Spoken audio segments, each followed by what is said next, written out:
Monsieur De Falla, c'est donc un spectacle qui est en cours de création, en cours d'écriture et qui est une aventure collective puisqu'elle réunit des musiciens, des comédiens, une scénographe plasticienne. Il y a beaucoup de moyens donc pour raconter cette histoire. Il y a la musique, le chant, l'art dramatique, la marionnette et puis le théâtre d'objets. Un spectacle qui sera construit autour de 3 œuvres de Manuel de Falla, un concerto, un mini-opéra et les 7 chansons populaires. Et on va raconter une histoire qu'on a créée à partir d'éléments de la biographie du compositeur.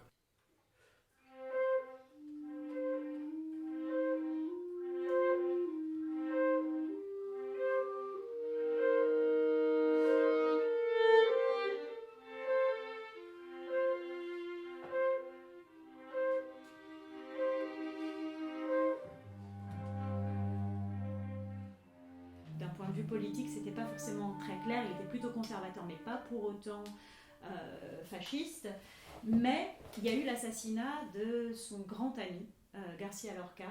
C'est sa mort dans le contexte de la guerre civile espagnole qui a poussé De Falla à quitter l'Espagne, partir en Argentine pour ne plus revenir. Manuel de Falla, c'est un des compositeurs les plus importants espagnols du début du XXe siècle. On a choisi les 7 chansons espagnoles, populaires espagnoles de Falla pour leur richesse et pour la diversité qu'elles présentent au niveau des caractères, d'expression des émotions, etc. Mais à l'origine, c'est des pièces qui ont été composées pour chant et piano.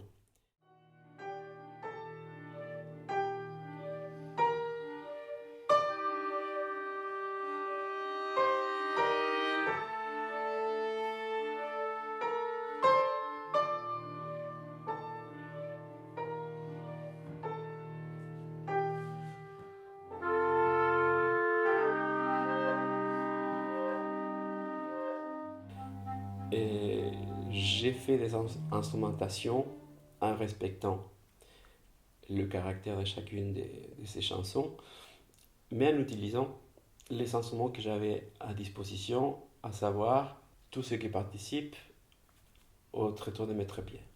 L'histoire des tréteaux de Maître Pierre, en fait, elle est tirée directement du roman de Cervantes, Don Quichotte de la Manche.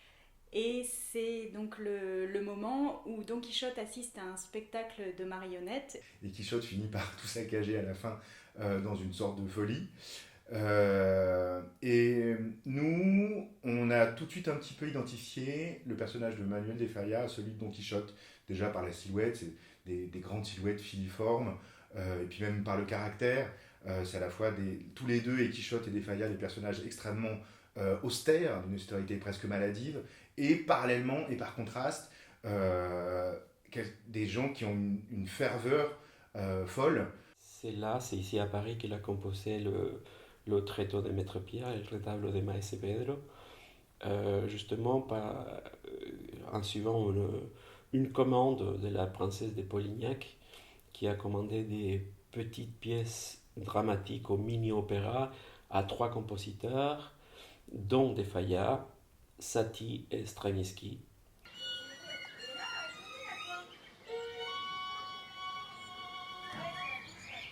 Plusieurs fois dans le spectacle, De Falla devient Don Quichotte.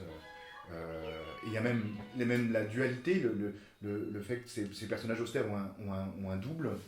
Dans le cas de Quichotte, c'est Sancho Panza, et dans le cas de De Falla, c'est Maria del Carmen, sa sœur, qui est toujours là derrière lui, à corriger, à reprendre en négatif l'un de l'autre.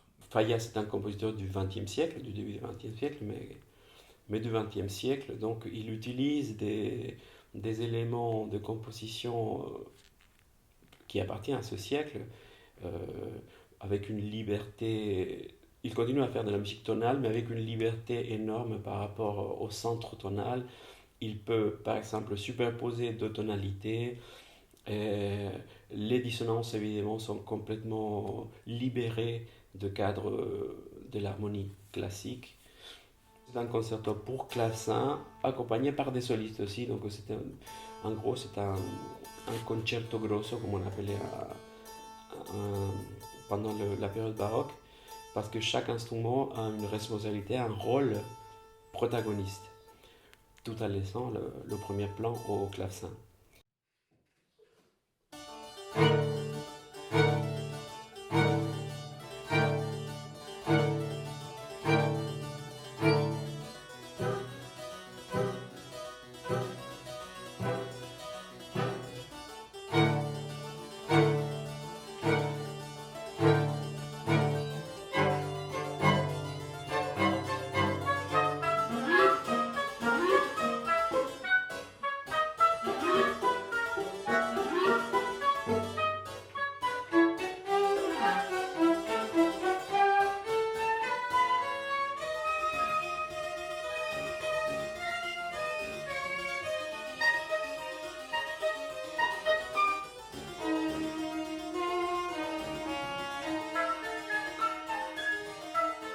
Juste après la fin de la guerre civile espagnole, il a décidé d'émigrer en Argentine. Et il n'a plus voulu revenir en Espagne, et il ne voulait pas être enterré en Espagne. Or, il a été enterré en Espagne. Son corps a été, malgré sa volonté, rapatrié pour être enterré dans la cathédrale de Cadiz. Et cet élément-là nous a beaucoup intéressés, et c'est à partir de ce point qu'on a commencé à écrire l'histoire. C'est la sœur de Manuel de Falla qui a raccompagné son corps jusqu'en Espagne. Et ce sera un peu la protagoniste, Maria del Carmen, donc cette sœur qui est dans l'ombre du compositeur, qui était à la fois sa secrétaire, sa confidente, et ils avaient une vie en parallèle, et même presque ensemble, ils habitaient ensemble.